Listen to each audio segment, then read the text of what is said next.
Hello friends, good morning. Aarti's लाईफस्टाईलमध्ये तुमचं सगळ्यांचं पुन्हा एकदा खूप खूप स्वागत आहे. आणि खूप दिवसानंतर मी व्हिडिओ बनवत आहे, कारण का सुट्ट्या पण होत्या मुलांना आणि आम्ही फिरून पण आलो. थोडासा कंटाळा पण येत होता आणि थोडंसं म्हणजे आम्ही तर स्कूलचे बुक्स वगैरे आणायचे होते, त्याचे कवर लावणं किंवा त्याचं म्हणजे थोडंफार कंटाळा पण येत होता. तर आता रुटीन सुरू झालेलं आहे, म्हणजे लास्ट मंडेपासून स्कूल पण चालू झाली प्रॉपर. आणि आज पण स्कूलला गेलेला तो.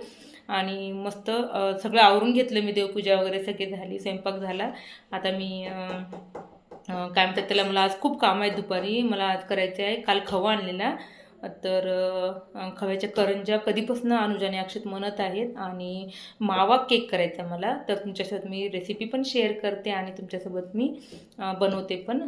तर पुढे आहे, तुम्ही पहा. आणि सोबतच मी 2-3 दिवसाखालचा पण व्हिडिओ ॲड करत आहे. अक्षता बड्डेचं माझ्या हातचा केक खायचा होता त्यांना, कारण ऑब्व्हियसली माझा केक छान होतो आणि त्यांना केकशिवाय त्यांचा सेलिब्रेशन पूर्ण नाही आहे माझ्या हातचा. तर त्यांनी सांगितलेलं रसमलाई केक बनवून, तर छोटंसं मी सेलिब्रेशन पुढे ॲड करत आहे. डाळ बनवली, मसूरची डाळ आहे ही. छान तडका दिला मी. आणि मस्त शेंगाची भाजी बनवलेली मी. कणिक तिंबून ठेवली मी. Happy birthday to you, happy birthday to you. छोटंसं घरचं सेलिब्रेशन बाकी होतं, तर मी रसमलाई केक बनवलेला. आमच्या इथं खूप आवडतं रसमलाई केक, आणि माझ्या हातचा तर जास्त आवडतो. तर सेलिब्रेशन केलं आणि खूप टेस्टी केक झाला. हे बघा, इथं खवा भाजून घेत आहे. मिक्सरमध्ये काढून घेतात थोडंसं बारीक, कारण खूप जाड असतो इथं रवा. आणि इथं मी केकसाठी 100 ग्राम काढून ठेवलं साईडला मी. हे मी ह्याच्यात नाही वापरणार करंज्यामध्ये. आणि हा आहे उरलेला 400 ग्राम, कारण 500 ग्राम खवा आणलेला, अर्धा किलो, हे 400 ग्राम आहे. आणि सोबत इथं मी थोडीशी कणिक भाजून घेत आहे. हे खवा भाजून घेतलेला आणि थोडंसं कणिक पण थंड झाल्यानंतर दोन्ही एकत्र करत आहे मी. त्यानंतर पिठी साखर काढून घेतली मिक्सरमध्ये, आणि ते दोन्ही अगोदर मिक्स केलं. त्यानंतर साखर टाकून मी म्हणजे जेवढं आपल्याला गोड हवं तेवढं मी टाकून मिक्स करणार आहे. आणि क्वांटिटी पण वाढते बघा, म्हणजे साखर टाकल्यावर, थोडीशी कणिक टाकल्यावर वगैरे. हे इथं रवा तिंबून घेतले छान मऊ, आणि इथं खवा रेडी आहे. आता फक्त करंज्या बनवायचे. गोड ठीक आहे, थोडं लागतं. थोडं गोड खातोस ना अक्षर? मग खाऊन बघतो. हे बघा, मस्त करंज्या होत आहेत माझ्या. छान मी छोट्या छोट्या मीडियम साईजच्या करत आहे, आणि भरपूर होत आहेत करंज्या. एवढ्या एवढ्या म्हणजे मी जेवढं प्रमाण घेतलं, 5 वाटी घेतलं होतं रव्याचं प्रमाण मी. तर अशा मस्त बनत आहेत, आणि मीडियम साईजचेच करत आहे मी. खूप छान झाल्या होत्या.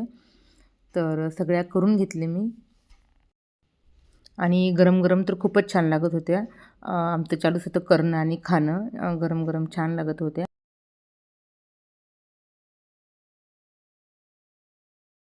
हॅलो फ्रेंड्स, आता वाजत 2:30, आणि आता माझ्या करंज्या करणं झाल्या, आणि मस्त मुलं एन्जॉय करतात गरम गरम करंजी.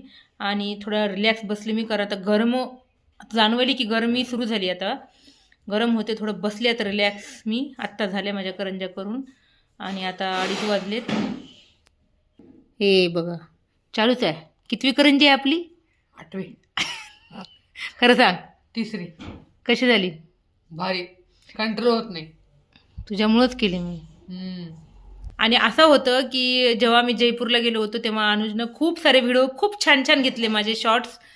जे माझे जे व्हिडिओ वगैरे आहेत ते जयपूरला, फोटो पण त्याने खूप छान घेतलेला माझ्या, आणि व्हिडिओ पण घेतलेले. तर मी खुश होऊन त्याला बोलले की खूप छान व्हिडिओ केलास, थँक्यू, आणि तुला काय पाहिजे माग. तर साहेबानं करंज्या मागितला. मला नाही म्हणता नाही, त्याला दोन सांगितलेलं, काहीतरी एक माग. त्यानं 2 सांगितलेलं, एक तर ब्राउनी कर, नाही तर करंज्या कर. ब्राउनी नाही म्हटलं मी, मग करंज्या कर म्हटलं. मग आता तेव्हापासून आता योग आला करंज्याचा. काल ह्यांनी खवा आणले, मग आज करंज्या बनवल्या. तर ह्याच्यासाठी आजचा करंजीचा घाट होता आजचा. तर आटा 150 ग्राम, 100 ग्राम खवा, 100 ग्राम दूध, 150 ग्राम साखर, बदाम, 75 ग्राम बटर आणि अर्धा बेकिंग सोडा, अर्धा टीस्पून आणि 1 टीस्पून बेकिंग पावडर. हे असं आहे.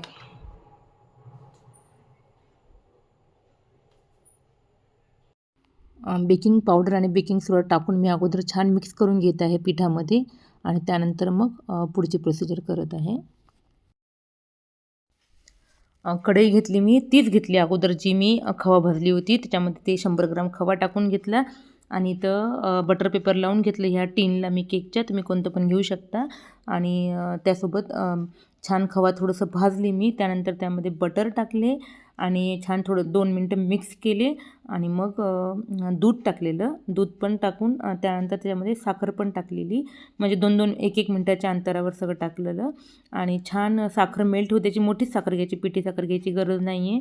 छान मिक्स साखर वगैरे मेल्ट झाली की मग पूर्ण मिश्रण ना असं थंड नाही झालं पाहिजे, गार, पण हलकंसं कोमट व्हायला पाहिजे. आणि हे सगळं मिक्स झाल्यानंतर मी साईडला काढून ठेवलेलं कोमट व्हायसाठी आणि थोडासा रेस्ट केला मी कोमट होईपर्यंत.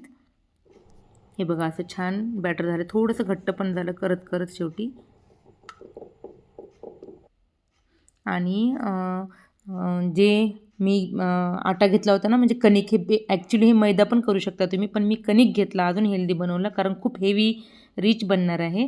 तर कणिक घेतल्याच्यामध्ये मी बेकिंग पावडर, बेकिंग सोडा टाकलं होतं अगोदर, थोडं मिक्स केलेलं. आणि हे जे बॅटर केलेलं आहे ना मी बटर आणि खव्याचं, हे टाकून थोडं टाकून छान व्यवस्थित मिक्स करायचं. आणि मी थोडंसं याच्यामध्ये विलायची पावडर पण टाकलेली, छोटी थोडीशी चाळून, आणि छान मिक्स करायचं. आणि ऑलरेडी मी गॅसवर ना माझी जुनी कढई ठेवलेली बारीक गॅसवर, म्हणजे प्रीहीट करायला. आणि हे मिक्स करायचं बॅटर छान.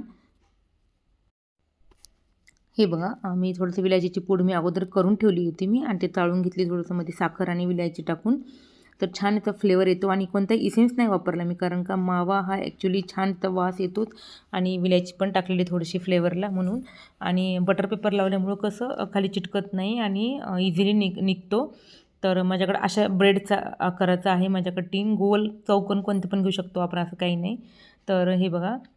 आणि वरून भरपूर सारे मी ना बदामाचे असे बारीक पीसेस केले होते, म्हणजे तर ते पण टाकलेले भरपूर. मध्ये नाही टाकले मी, कारण का जास्त नाही आवडत आमच्या इथं. वरतूनच टाकले मी, डेकोरेशनला पण छान दिसतं आणि बघायला पण छान दिसते. बघा भरपूर टाकले मी. आणि बारीक गॅसवर 35 मिनिट किंवा 40 मिनिट लागतात बघा. पण तुम्ही 20 मिनिटं झाल्यानंतर पाहू शकता एकदा टूथपिक घालून, म्हणजे आयडिया येते आपल्याला किती झालं काय नाही. नंतर तुम्ही मग 15 मिनिटं ठेवू शकता. आणि एकदम गरम गरम कट करायचं नाही. मी थोडासा गरम असताना कट केला, पण खूपच टेस्टी लागत होतं. कंट्रोल होत नव्हतं, एवढा वास येत होता सगळ्या घरानं की असं वाटत होतं कधी होईल आणि कधी खाईल. तर हे बघा, एक वेळा मी चेक केलं होतं, छान खरपूस कलर पण, आणि खरपूस होऊ द्या असा थोडासा ना पिंक किंवा रेड कलर येईपर्यंत, ब्राऊन, खूपच टेस्टी होत होतं. आणि खरपूस जे पार्ट आहे ना ते जास्त छान लागत होता आणि खूप छान झालेला. मी फर्स्ट टाईम ट्राय केलेला आहे सिरियसली, आणि हे हिट झालं. माझे मुलं तर म्हणे की तू अगोदर का नाही केलंस. हे कधीपासून मला होतं करायचं, पण ते खव्वाचं कधी अशी म्हणजे असं असतो नसतो असं होत होतं, किंवा वेगळंच काहीतरी बनवा असं चाललेलं. पण यावेळेस मी ठरवलं होतं की बाबा मला करायचं. तर हे बघा किती इझिली निघाला बटर पेपरमुळं. आणि मी थोडासा कोमट असतानाच थोडंसं मी कट केला होता, कारण अनुजला जायचं होतं शटलकॉकच्या क्लासमध्ये, तर त्याला कंट्रोल होत नव्हतं, एक पीस दे म्हणाला तो. तर इतका जास्त छान लागत होता, तुम्हाला मी कायच सांगू. तुम्ही करून पहा, आणि 100% परफेक्ट रेसिपी आहे. तुम्हाला प्रमाण मी व्यवस्थित दिलेलं आहे, याच्यामध्ये काहीच चुकणार नाही. हे बघा किती सुंदर स्लाईस पडली. गरम असल्यामुळं थोडंसं म्हणजे हे होत होतं, पण 2च पीस कापले मी, 2-3च पीस कापले, कारण का फक्त खायचं होतं. बाकी थंड झाल्यानंतर काय सांगू तुम्हाला, एकदम खूपच भारी लागत होती. इतका टेस्टीनं असं घमघम वास येत होता खव्याचा आणि त्या केकचा, खूपच छान. हे बघा 3-4 पीस कट केले मी आणि आम्ही खाल्ले.